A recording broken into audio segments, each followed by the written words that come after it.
So, ooh, it's cold out this evening. I might just keep my socks on. Yoga.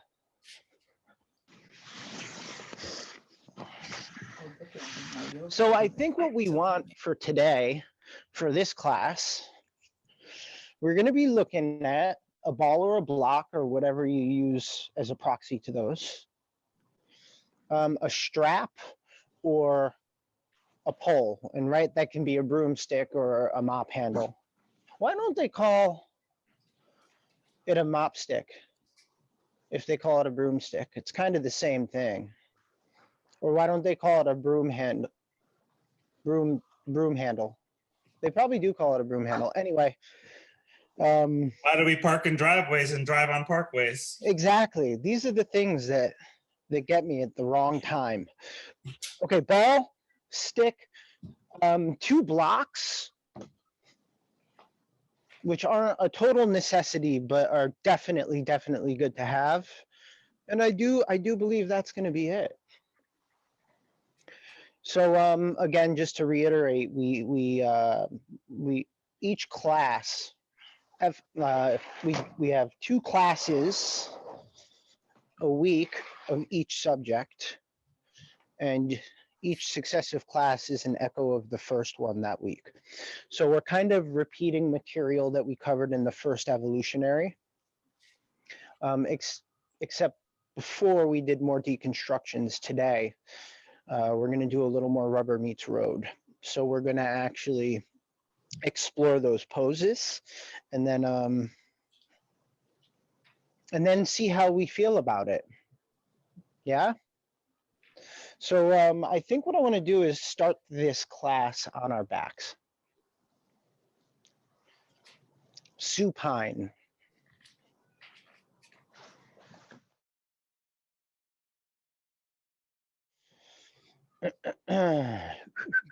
If you have a Pilates ball, place it between the thighs, not the knees. If you have a block, place it between the thighs, not the knees, as you're lying on your back with your legs straight out. Fantastic. We're going to bring our arms out to our sides on the floor, palms up. And the hands are only about 6 inches away from the side of the body. Enough for the elbows to be connected to your sides. I'm illustrating here if you need to look.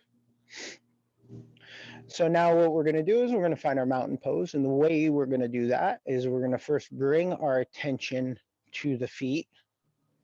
We want to imagine that, or we want to get the imaginary midlines of our feet parallel to one another.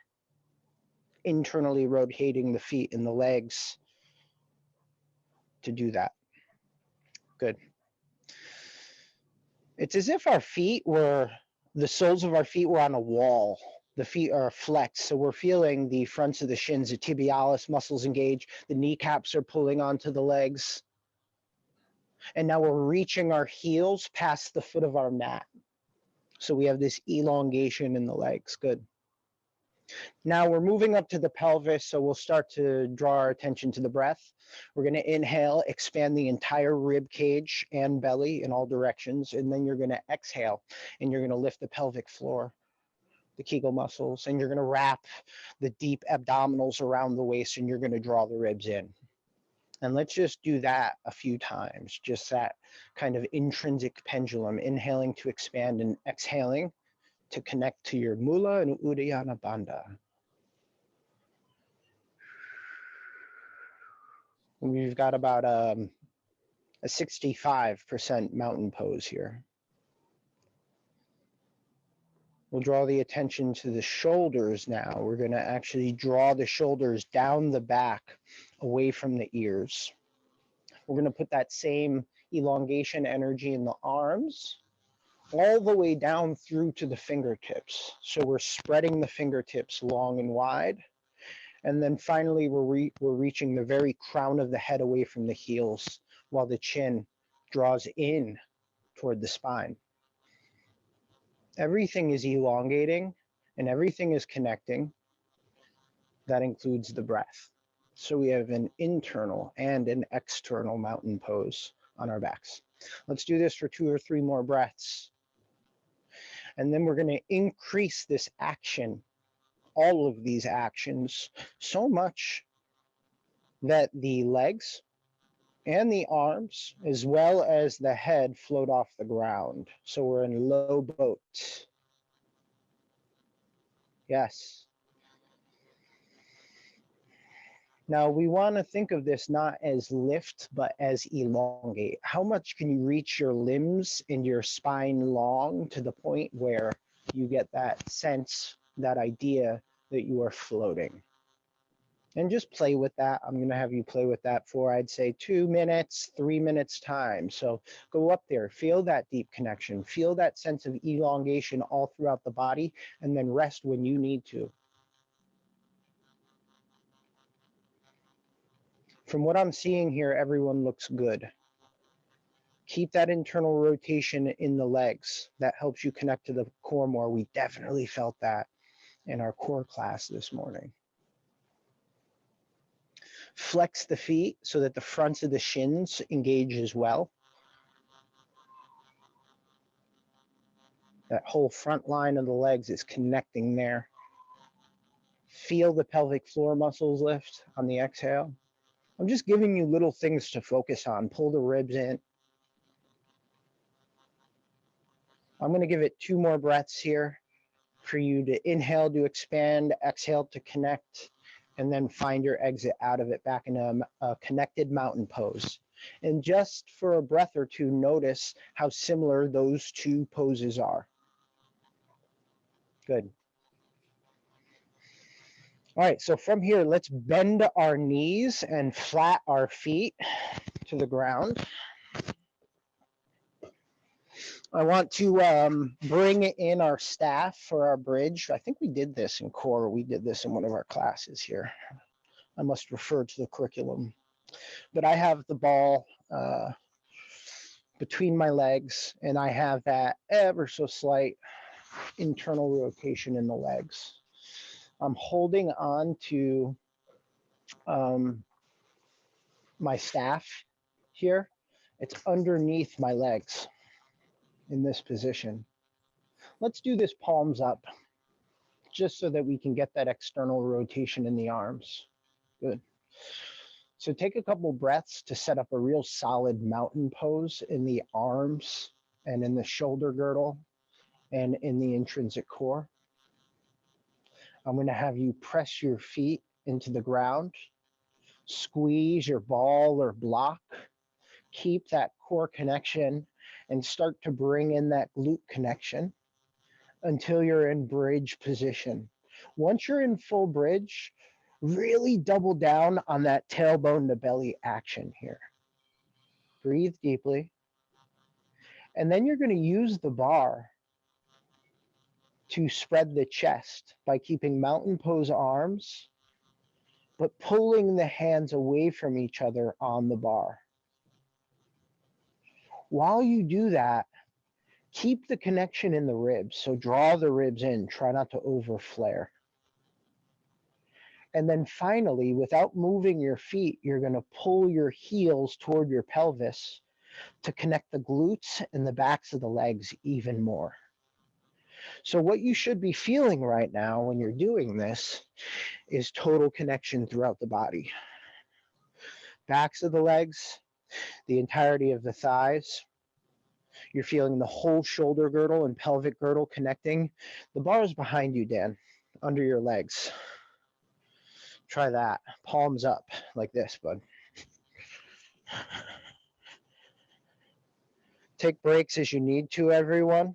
I'm going to have you do this for about 5 more breaths time. Yeah, Dan. Palms are up, and you can widen your hands and see what happens when you try to pull the bar as if you're trying to spread it longer. And just play with the inner space of the body. See how you connect to the muscles, if you connect more to the core, or if you pull the heels toward your pelvis more isometrically, that is. Squeeze the ball, everyone, and see what that does. Inhale, exhale, And let's roll one vertebra at a time down onto the ground from the top down.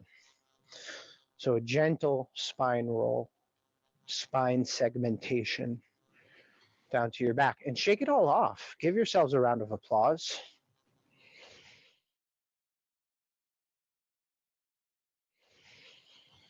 Did that feel connected? Yeah, I would think so. That's a foot shake of approval. So we're trying to get that co-contraction all throughout the body here on this bridge position. All right. Good work, everybody.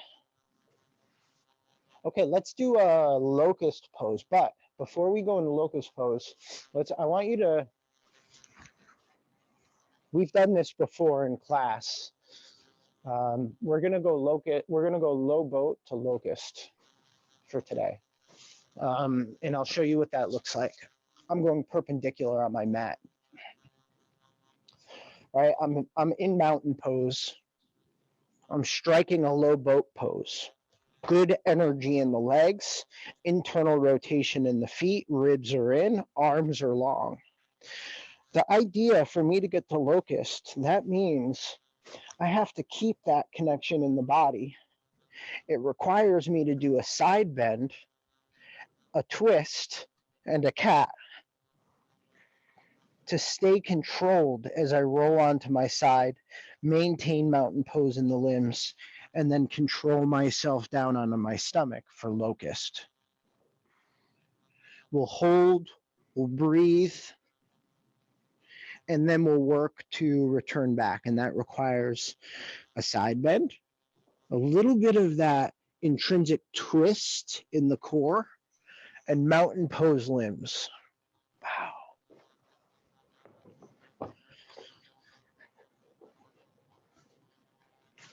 And it's so much fun. Wow, we're getting right into it, aren't we? So pick a side to roll on. Lay perpendicular to the mat, Dan, right? So not the way you normally would. And start in the middle so that you have something for your pelvis to travel on instead of that hardwood floor like this. There's my mat. And I keep my pelvis on the floor the whole time.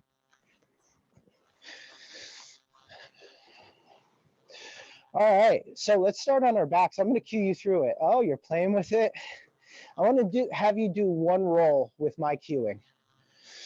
Legs are straight, arms are straight. Make them as straight as you can. Go in a low boat, keep them straight. Now do a side bend. The arms got to open overhead. Control yourself on your side.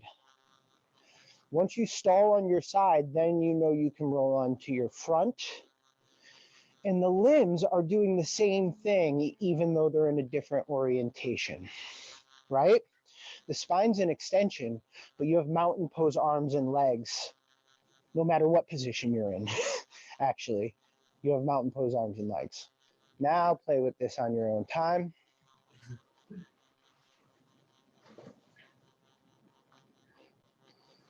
And do this with a childish heart, a sense of curiosity and playfulness. Yes, you all look good here. The whole idea is to make this action as quiet as possible, not in terms of like, you could laugh, but just all of the hard parts of our body not slamming on the ground underneath us. Focusing on the side bend, the twist, that tailbone to belly or that cat action. Really finding length in your locust. Chin is tucked, neck is long the whole time.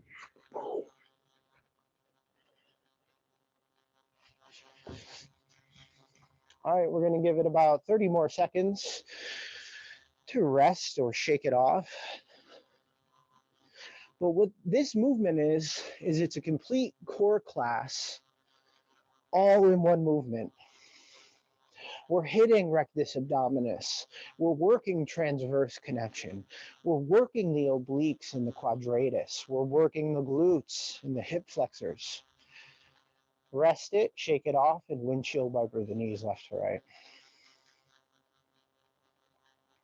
You guys are fabulous.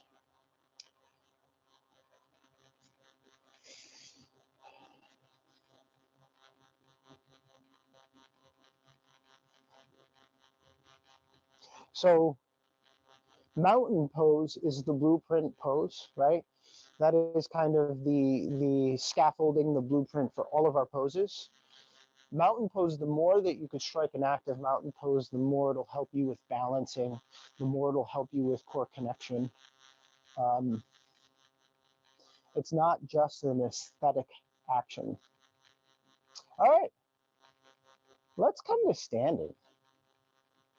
Yeah, let's come to standing. I love this. All right, so all that beautiful mountain pose work that you did.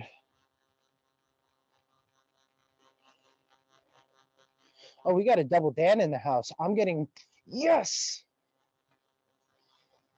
Dan gave me 2 views, just like you guys do, and it makes me happy. So, sorry, I got very excited.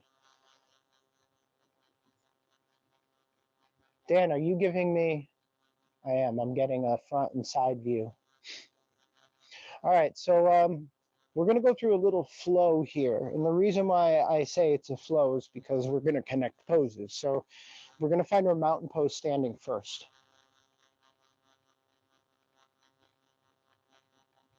Sorry, that was a really huge expression of joy. All right, so come to the front of your mat if you can, please.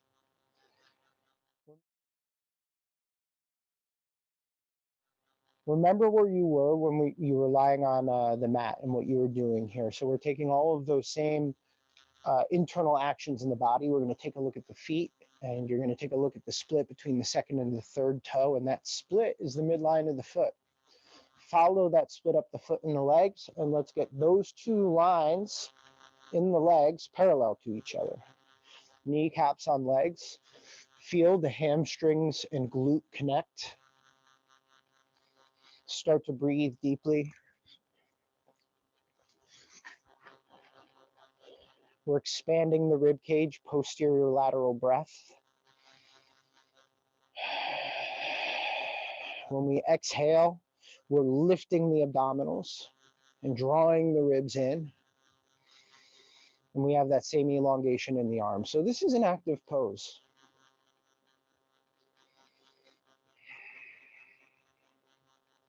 We're going to inhale the arms overhead, even though the orientation is changing, the shoulder girdle and the arms remain the same.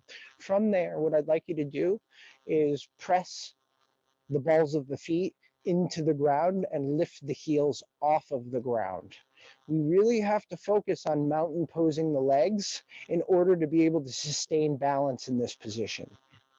Root the inside and the outside ball of foot evenly. Shake it off if you get a little bit of a cramp. And the more you can elongate the limbs here, the less, more or less floppy your body becomes. So we want to create integrity all throughout the body to maintain balance. Good, everybody? Physical challenge. Carrie, listen to your calves there, man, right? Stay in that balanced position, Urdhva Hastasana. Bring your arms down to your sides while your heels are lifted and come into a hinge position.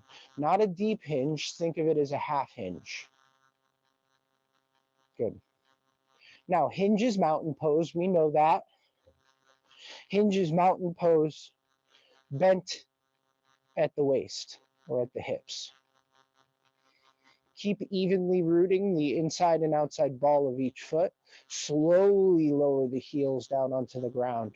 Now carry your mountain pose in the spine and in the shoulders forward until you come into a front bend. Options, you could take the backs of the legs. You could step onto the palms of the hands if you're going that deep. You can soften the knees and straighten the knees. I'm going to give you an option there. You have options for what to do within standing front bend. Please, whatever you do, try to elongate your spine because this is an inversion. Breathe into the backs of the ribs and the sides of the ribs. Double down on that inhale. Relax the neck, draw the chin in. Terry, if you pull the chin in more and lengthen through the neck, I reckon you might feel a stretch in the back, the middle of your back. Same with you, Dan. Trapezius muscles are a little tight. Shake it all off through the body here. And now just plant your hands on the ground however you need to and step back into a downward facing dog. So this is a slow flow. Now, if we were to flip you 90 degrees, I think 90 degrees is right. Yeah. If we were to flip you 90 degrees, you would be in a hinge position. If you have the luxury of looking at me, that's what it would look like. We did this on the wall. A hinge with your hands overhead. This is what down dog is, except you're facing. This is a hinge, and my arms are overhead.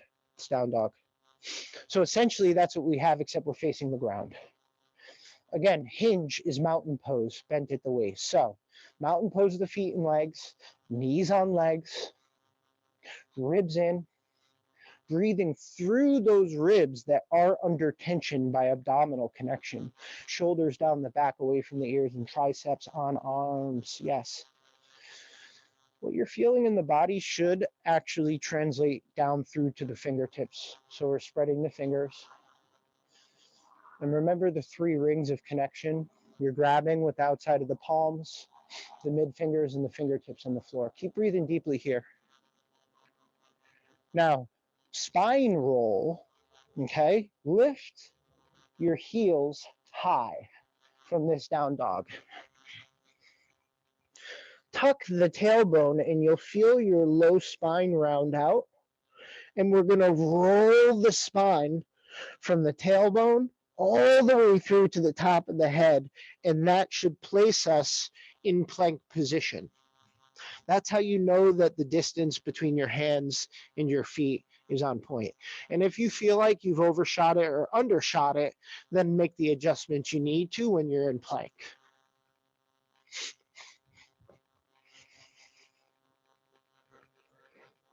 We're going to hold this plank position.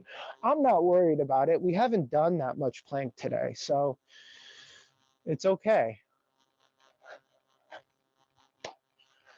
But you all killed it. Mountain pose arms, mountain pose legs. What happens when you turn your heels out a little bit more, Terry, after your break, right? You feel more abdominal connection when that happens. Internal rotation happens for a reason here. And the more that you do it, the more you recognize its benefits. Good spine rolls, Dan. Keep tucking that tailbone and just let that flexion in the spine go all the way up to the top of the head. Chin tucks at the end. And then you open out. Good. Breathe deep. We're going to do this for, I'd say, maybe if you do reps of this spine roll, do 2 more down dog spine roll to plank on your own time. Yeah. And notice how much this involves this tailbone to belly action, tucking the tailbone, connecting to the core, and rounding up through the back, stretching the back muscles. Beautiful, Terry. Fantastic. Good. Terry, your left foot is the foot that swings to external rotation. Everyone has what I call the pesky foot. It's your left foot. So make sure you really keep that heel out so that you can keep the left side of the core connected. Boy, oh boy, I'm being real nitpicky there. Once you finish off your plank, sit back into child's pose for a moment.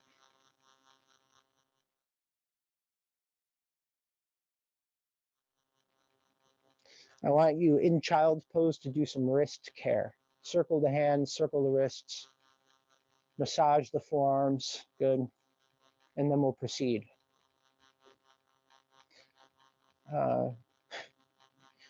Okay, so I'm gonna reveal the flow, which kind of takes away the flow essence, especially since we just stopped. But I just want to kind of, I think for the sake of demonstration. So we have our pyramid pose, right? And pyramid pose happens in various different depths. You see variations with heel lifted. You see variations with warrior foot. So this is the more traditional version. In whatever version you're taking, pyramid pose can be hinge, pyramid pose can be front bend, right? And then you also have the pose triangle. And so what I'm trying to show you here is that pyramid and triangle are also the same poses, right? One is forward, and then the other one is revolved. The back foot is slightly revolved, and then the spine is revolved. Aside from that, it's all mountain pose, baby. You're really focusing on keeping mountain pose in the spine, mountain pose arms, mountain pose legs. The only thing that changes is the orientation, more or less, of your rib cage and your back foot. Can you give me a thumbs up if that makes sense? Yeah. Okay, so how are we getting there, Adam? We're going to get there from our plank position. So let's just set up a plank. If you have blocks, this is an excellent time to have your blocks handy. Just have them at the front of your mat. You don't need to have your hands on them now. Plank position, mountain pose in all of the limbs in the spine. Now we're going to tuck the chin round the upper back, and now we're going to roll in reverse to a down dog. Boom. Good. Breathe in that down dog position. Take a look at your right foot. Take a look at the space between your hands. Set up your blocks if you're going to use them so that it makes your arms a little longer. And then with as much control as possible, step your right foot between the blocks or your hands. Good. Now we're going to externally rotate the back leg. Frankly, the traditional way of triangle is your front foot is bisecting your back foot. If you want to go a little bit wider, I'm not gonna trouble you for that. Okay. So your back foot is turned out slightly, like a warrior position back foot. Your front foot is still internally rotated, just as it was before. Make both of your legs mountain pose straight. And now what I want you to try to do is rotate your pelvis so that your left hip and your right hip are more even. That should deepen the stretch in your right leg. And now I want you to raise your spine into a hinge position with your arms at your sides. If it needs to be a higher hinge, I would rather see that with alignment than see a low hinge where your head is dropped or anything like that.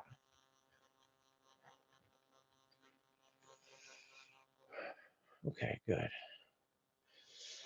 Dan, let's bring the spine up about 6 inches. Now I want you to tuck the chin and lengthen the neck, Dan. So I'm going to show you where I want you to be, brother. For now, just for this, okay? Instead of being down here, maybe think about being up here, but really straightening everything and drawing the head in. So the whole spine from the crown of the head to the tailbone is straight. Yeah? Better, Dan. Hands are at your sides, everybody. And your hips are even to each other. Not twisted, but even. Good. Okay, breathe. 1 or 2 more deep breaths, and we're going to come out of that. But the way we're going to come out of that is as follows. My right leg is forward, your right leg is forward. Without moving your feet on the mat, I want you to pull the feet toward one another. And what that might do is that might cue up your muscles to help lift your spine a little tiny bit easier. Now, inhale, breathe through the ribs. Exhale, connect to the core. Hinge forward again into our pyramid position in a hinge. Right hand is going to go on your shin. As a preparation, reach your left arm forward, aim it past your mat. Now we're going to use our deep core muscles to twist. So imagine wrapping your abdominals to the left, and that's taking your whole rib cage off to the left side of your mat into pyramid. My left foot is adjusting as I twist. I have warrior back foot. And now here I am. I'm in pyramid. Breathe into this for 1 or 2 deep breaths. Or a triangle, excuse me, I said pyramid. Triangle.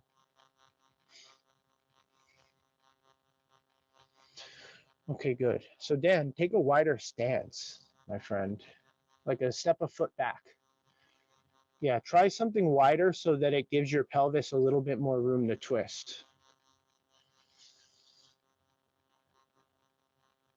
So as you inhale, the ribs expand again. And then as you exhale, see if you could double down on mountain pose in the limbs and see if you can actively use the core to twist a tiny bit more. Imagine that you're trying to show your sternum to the ceiling as you're trying to make your limbs and spine longer. Woo! And this is kind of the idea with these basic poses, is there's forever to go. There's more connection to find, there's more elongation to find. Now inhale, exhale, reverse that action. So we're wrapping our abdominals to the right and we're finding our pyramid position. And now you can let your spine fall and rest over your front leg.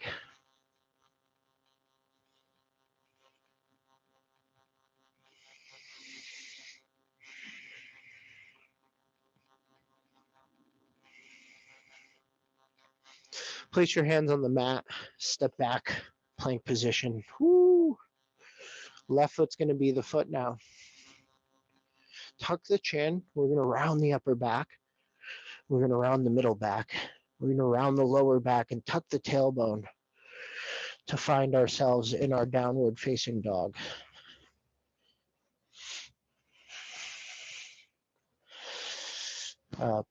Big habit of a lot of people is to flare the ribs in down dog to cheat a little bit more space here, but keep the ribs connected.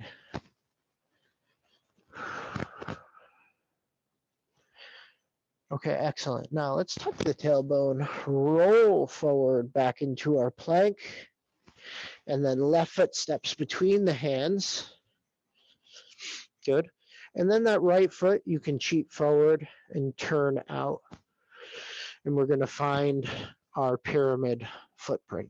You could go a little wider. You could keep it narrow and try to challenge your balance this time.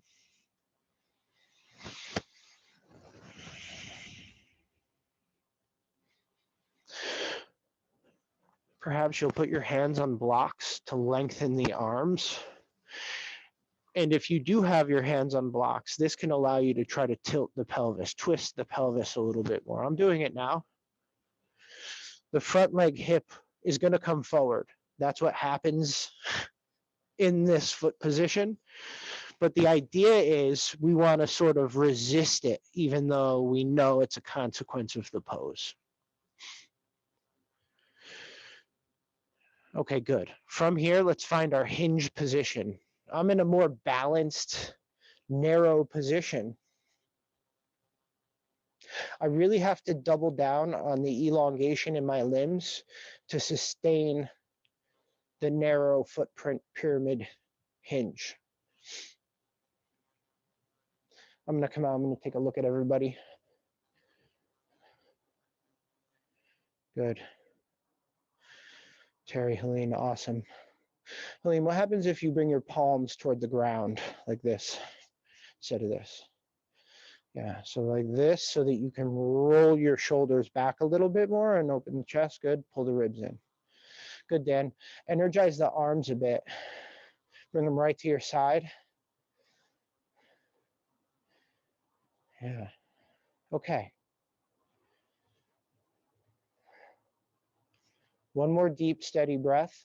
And we're gonna work on that isometric pull of the feet toward one another so that you can bring your spine upright from your position you're in. Good. Keep the mountain pose in the body from here.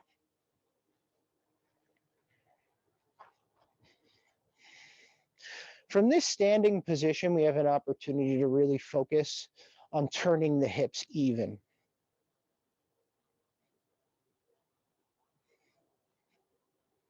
You can feel the stretch in the front hip, but you can also feel the inner thighs connect to help with this action. Energize the arms. Let's come back to our hinging pyramid position. Left hand is going to go on the front of the shin. I'm going to turn my right foot out in advance here. And as a preparation, I like to reach my opposing, my non-leg arm, just because it helps stretch out my back a little bit more. It helps me find more length in the spine, connect to the core muscles, wrap the abdominals to the right, try to maintain mountain pose in my legs, in my arms.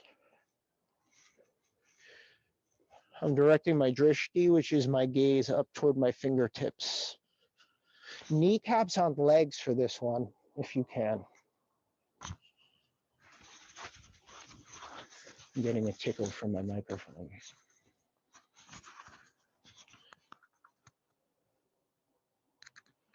Okay.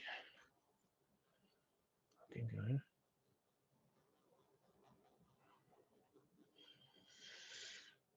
And so that spiral isn't a one-time deal. That spiral is happening a little bit more with each breath. Elongation is happening a little bit more with each breath. So these poses are static to the naked eye, but there's a lot of action happening within them. Woo! Okay, inhale, exhale. Let's reverse that spiral in the core. So you're going to wrap the abdominals now to the left to bring yourself back into a hinging pyramid position. So you're here. I rushed it. And then you're wrapping the abdominals to the left, going back to hinging pyramid. Focusing maybe on the pelvis for that one last moment, trying to find them even, the hips, that is. Place your hands on the blocks. Step back to your plank. Mountain pose the arms, the legs. Tailbone to belly here. And just press back to a down dog.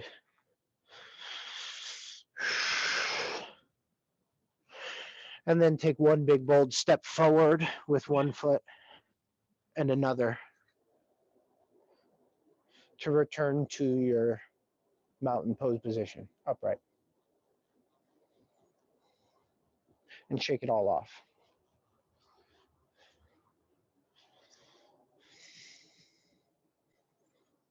So, can't really call it a flow. It's more of a migration from one pose to another with like a little bit of a mini lesson in there.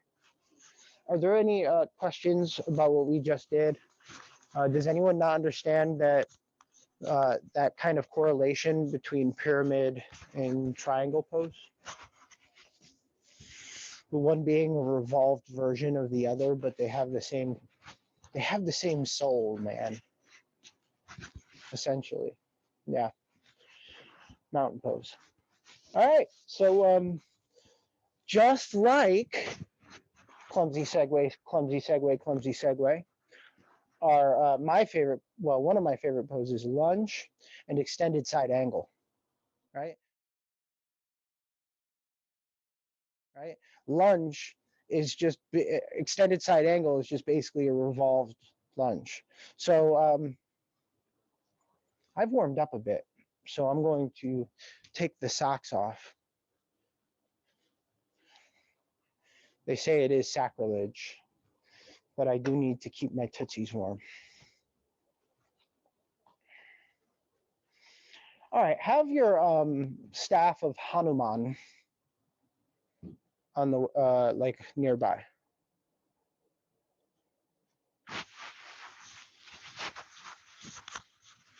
Hanuman is the monkey god. Yeah. He's like, you know, there's Hanumans in all mythologies. So all right, just have that on hand because we are going to actually, no, let's use it. If you have a staff, use the staff. If you don't have a staff, or if you don't have a broomstick or something, foam roller. Foam roller can work.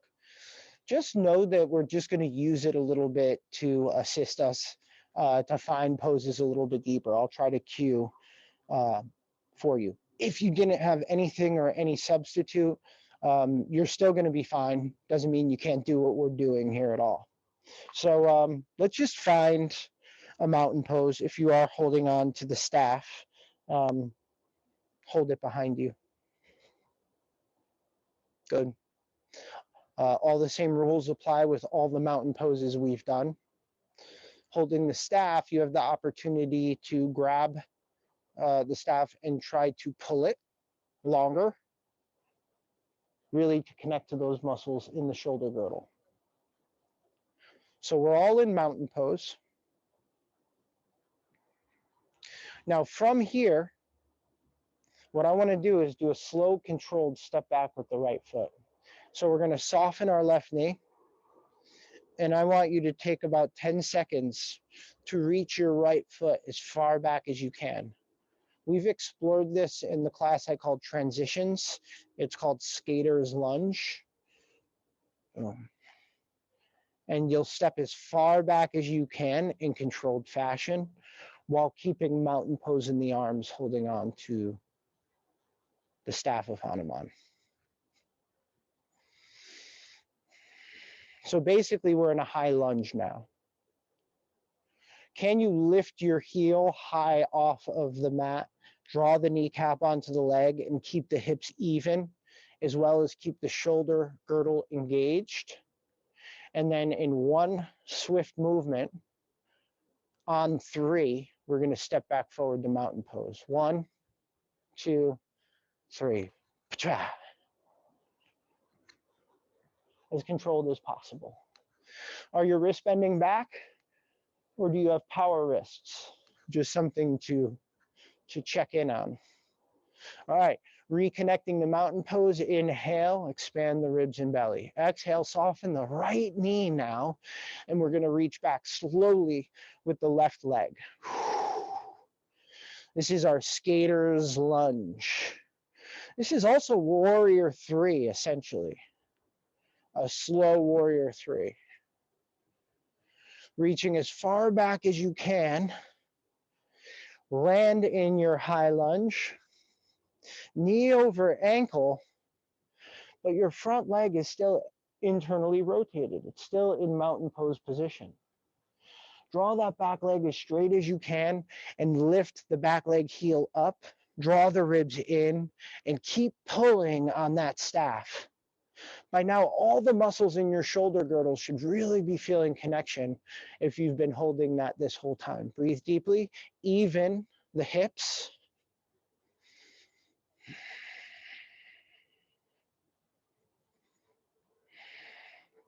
If you're not feeling your back leg glute connect, that means you can straighten out your leg a little bit more. Ribs draw in toward the spine. On 3, we're going to step forward. 1, 2, 3.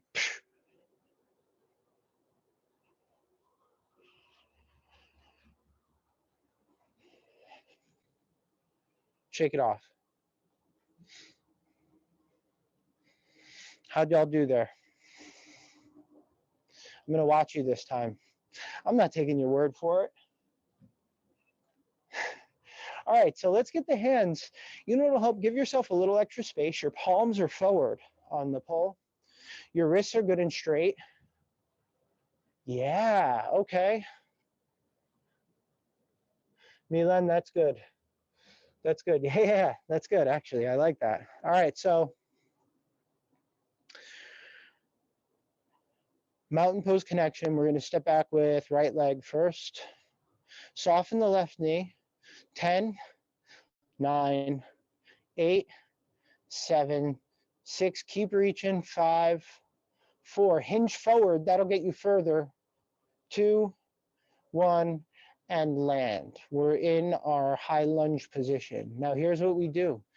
We lift our heels as high as we can. We draw the kneecap in. We even the hips. Ribs draw in. Shoulders down the back. Wrists are straight.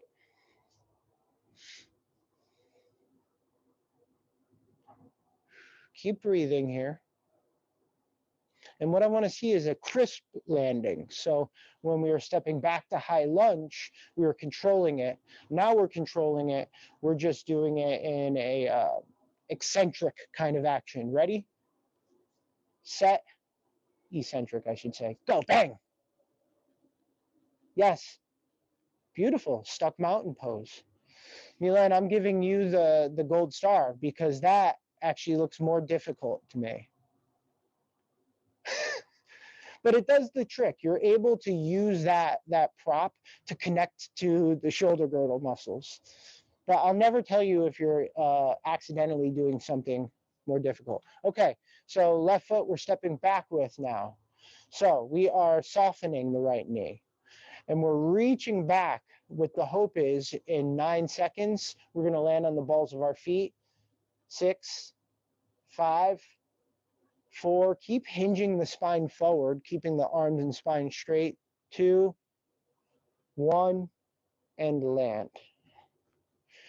Now, if you're standing there going, I could go deeper in my high lunge, then you know you have something to work toward in this skater's lunge transition or warrior 3 transition. All right, let's get the back leg straight. The front knee is tracking right over the midline of the front foot. Ribs are in. And if you think of the hip bones and the shoulders, congratulations, Celine, you lost your balance. That means you are standing at the edge of your practice. Gold star for you too. Now, everybody from where you are, turn your back leg heel out, but keep the balls of your feet where it is. And just see any difference you notice in your body. Kneecap on leg. And we're trying to spread our bar behind us to connect to the chest and back more. Ribs in, breathe deeply. We're about to transition back to mountain pose in 3, 2, 1, boom. Yes. Okay, shake it all off for a moment.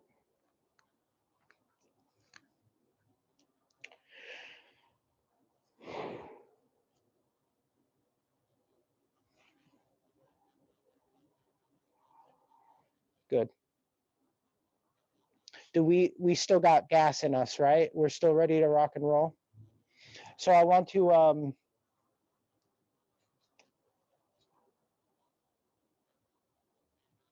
yeah. Okay, we're gonna keep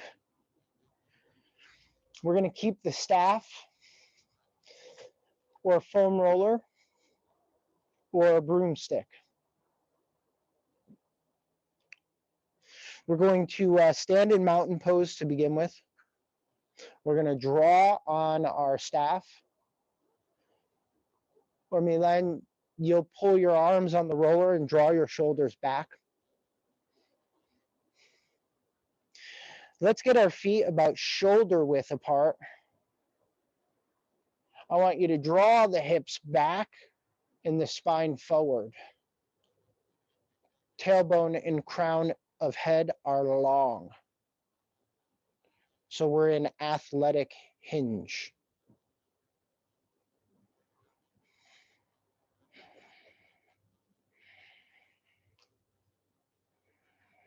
We're going to hold this position, and then we're going to work from this hinge position.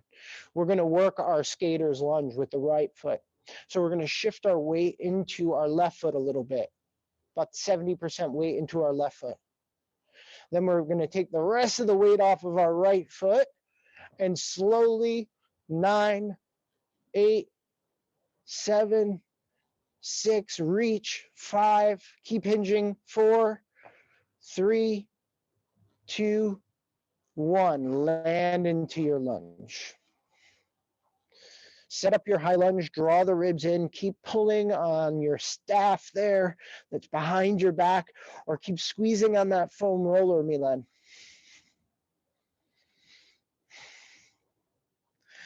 Lift your back leg heel, draw your kneecap in for this high lunge, and now we're going to use our staff at the front of our mat. I put it at the left corner of your mat or slightly beyond it, provided the staff has grip on the end. If it doesn't have grip, just put it on the left corner of your mat, left corner. We're in a high lunge still. You're going to draw your right heel onto the mat. So you have a warrior back leg. And then from here, you're going to rotate the abdominals, stack the shoulders, and reach your right arm overhead for extended side angle. Staff assisted.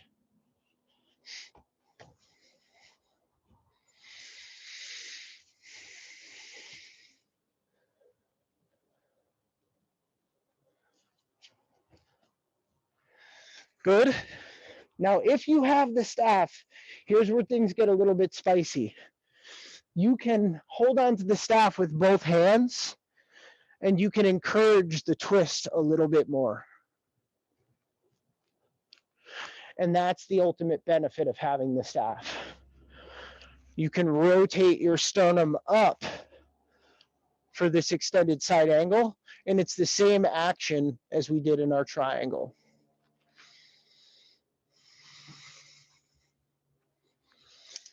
Okay, from here, draw your attention to the right side of your body. We're going to close the right side of our body like a door. So watch this. Right heel lifts, and then the rest of the body turns toward the ground. So we're in high lunge again. One hand can be on your staff or your roller, and then we're just going to take one big bold step forward to the front of our mat on 3, 2, 1. Bang.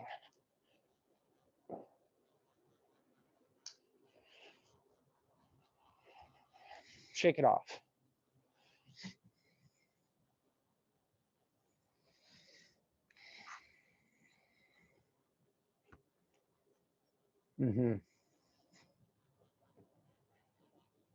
Those PVC pipes, those are working fine for you guys with the twist.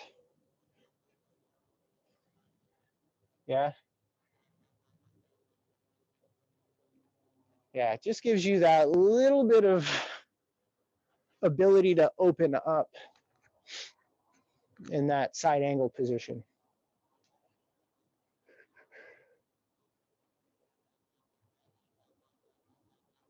Okay.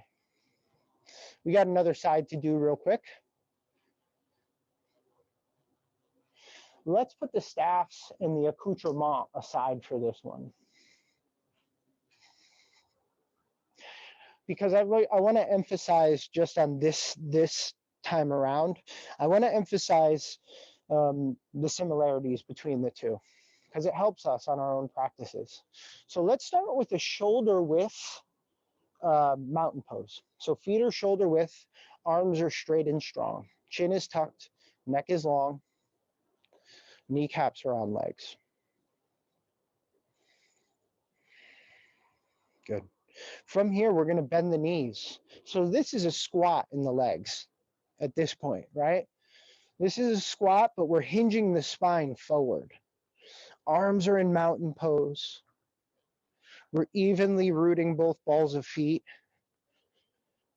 both balls of each foot, I should say. Good. Now this time, it's left foot that's stepping back. So I'm going to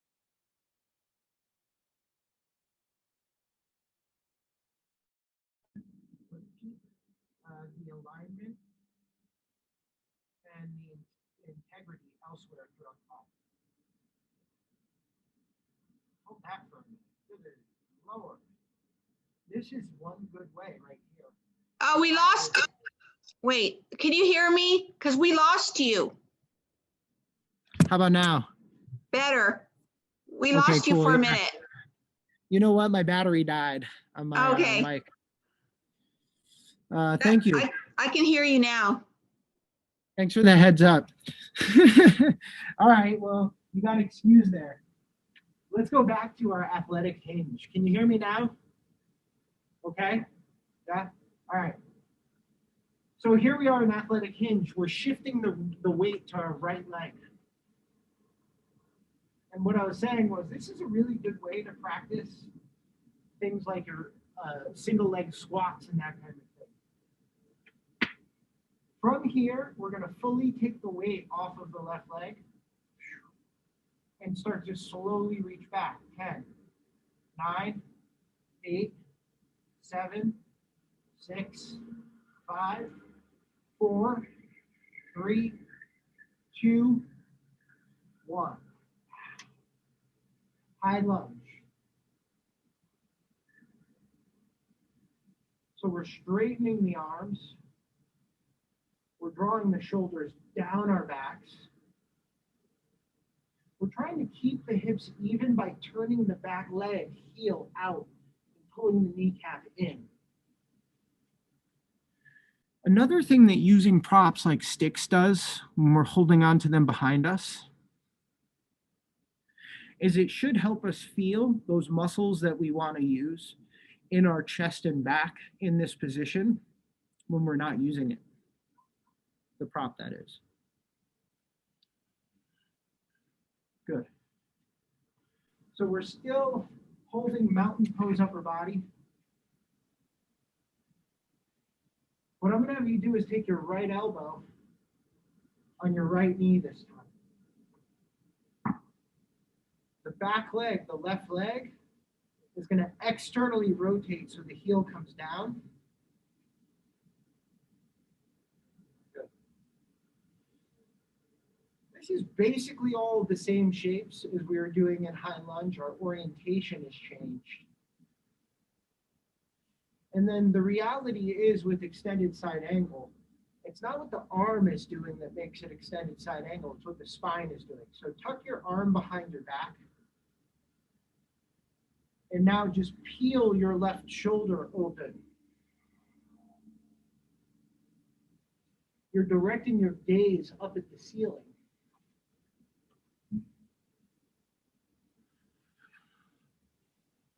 Drawing that left shoulder down your back away from your ears and trying to expose the upper chest muscles.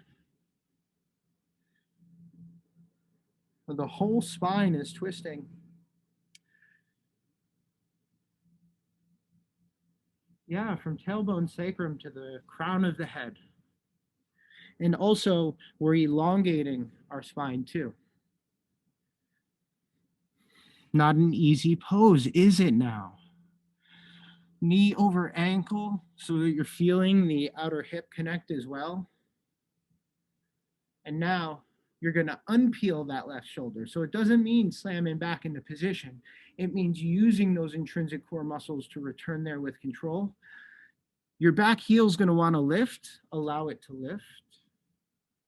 Reconnect to high lunge. And now, slowly transition the weight to your front foot. Not fast, slowly now. You're rolling off your back leg, shifting the weight forward and stepping to the front of the mat.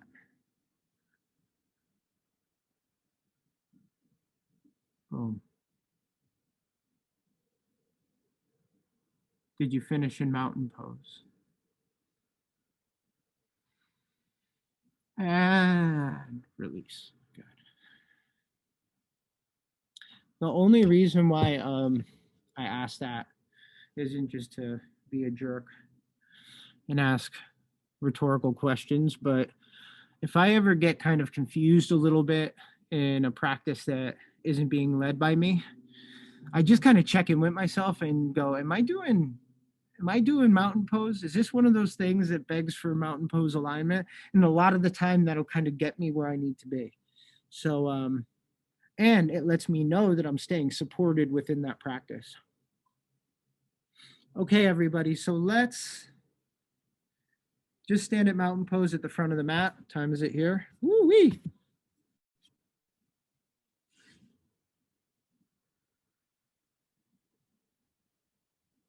Yep, mountain pose, front of the mat. We're about to wrap this puppy up, but I always like to offer this end of class physical challenge. If you do have something you can place between the thighs, not the knees, now would be a good time to do that.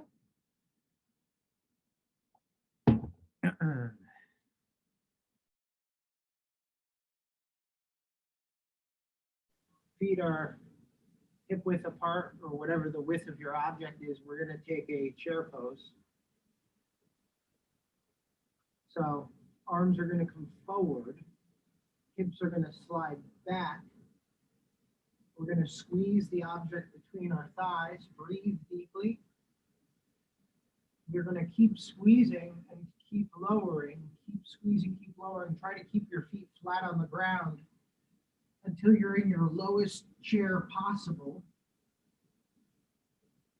And then you're going to gently lower yourself down, which may require you splitting your knees a little bit. Quietly lower your pelvis onto the ground. And then from where you are, maybe you could take that block from between your thighs and hold it in your hands or ball. And we're going to roll down a vertebra at a time with as much control as possible. Keep squeezing the legs together, tailbone to belly, low abdominals in, ribs in, one vertebra at a time. Woo.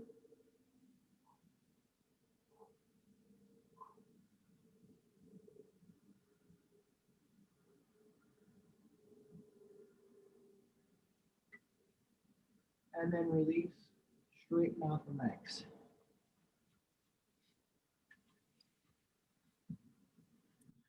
Take your right knee to your chest.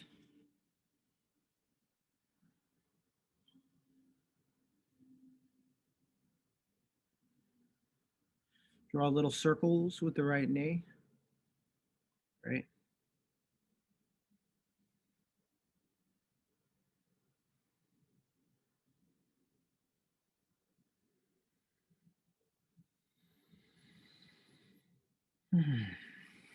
Maybe straighten out the right leg and grab behind the right leg.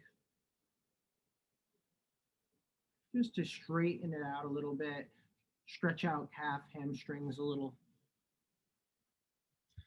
That will be most effective if your other leg is straight. Yeah.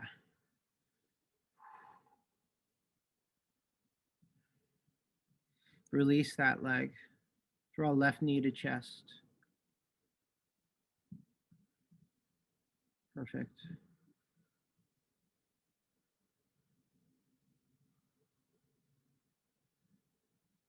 You can draw little circles while it's there with the knee, just to mobilize the hip capsule. Good. At any time, you can lace your hands behind your thigh and straighten out the left leg to encourage a little opening along the back of the leg. Flexing the foot will deepen it. And then after a couple nice breaths, then you'll lower that leg down.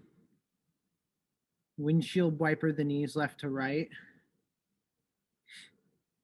Roll to your right side. And then twist the left arm and shoulder out. So we have a nice spine twist happening here. Yeah.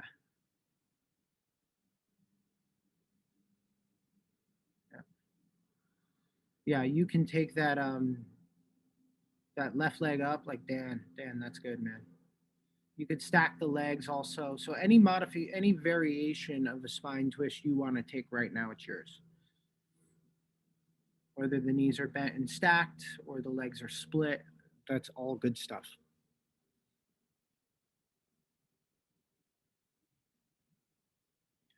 All right, so let's return to our backs and twist to the other side. Now, while you're twisting here, one thing to think about is really breathing into those open ribs. Yeah. So for us, that's our right ribs. We're breathing into our right ribs and really trying to spread the rib cage. That's great. Awesome. Maybe you feel the obliques stretch a little bit here. If you can really bring the breath down into belly and ribs. And maybe notice if one side of your body is tighter than the other. In all likelihood, it is. It's pretty normal.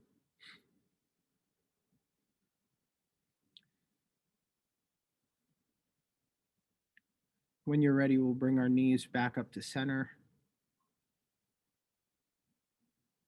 Straighten the legs out. Bring your hands to your side. Just take a moment for Shavasana.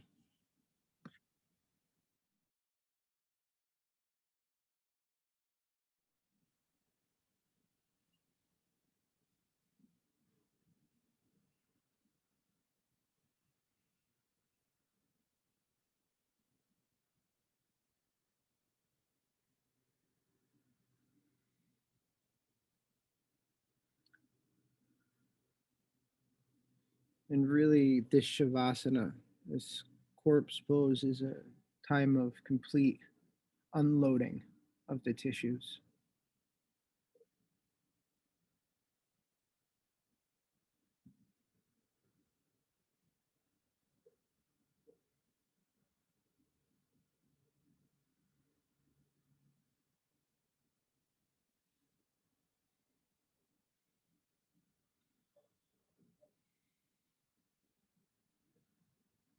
I think of this complete unloading of the tissues and resting of the mind as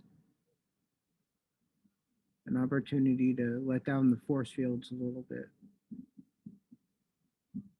I mean, sometimes you got to let down the force fields because you want to let the good stuff in too.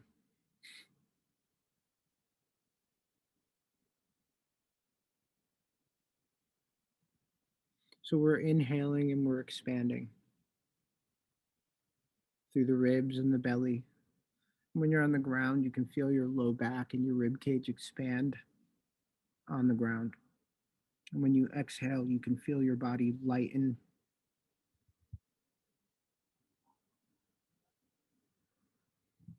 Low back lifts off the floor a little bit. The ribs come off the floor a tiny bit. So while the body lightens in some ways on the exhale, it also grows heavier onto the floor. It relaxes.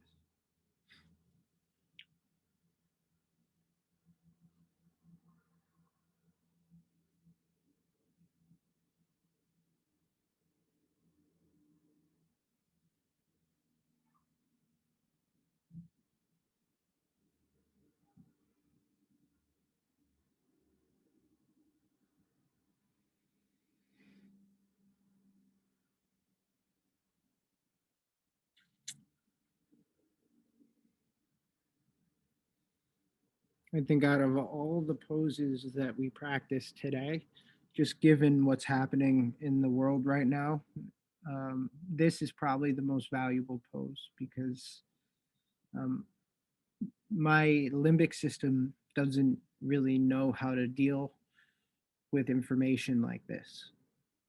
So often when overwhelm comes on or whelm comes on, um, I feel like the wiser I grow, the more I turn to giving things space and waiting and waiting to see how I feel as opposed to just relying on instinct and impulse. And for the last few breaths, just move your attention into your fingers and toes and work to relax and release those tissues as much as you can.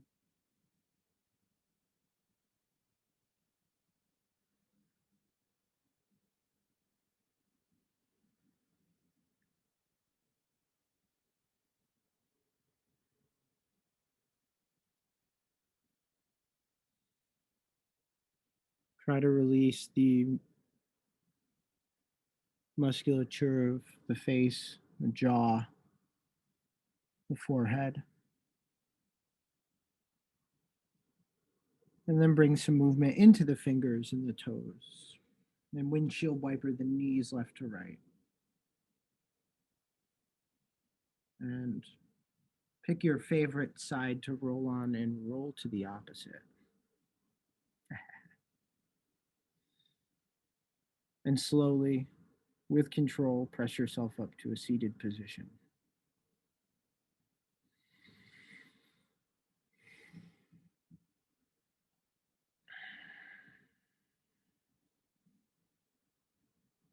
So just quick recap. Basically, two things, two takeaways. Pyramid and triangle are related. High lunge and extended side angle are related. So in your own practice, those can help inform each other. It's kind of the same rules for each one. Nice work on the dolphin rolls, by the way. The locust to low boat, good work. That's like controlled. I saw you guys on your sides and all that. That was great. Good work today, everybody. So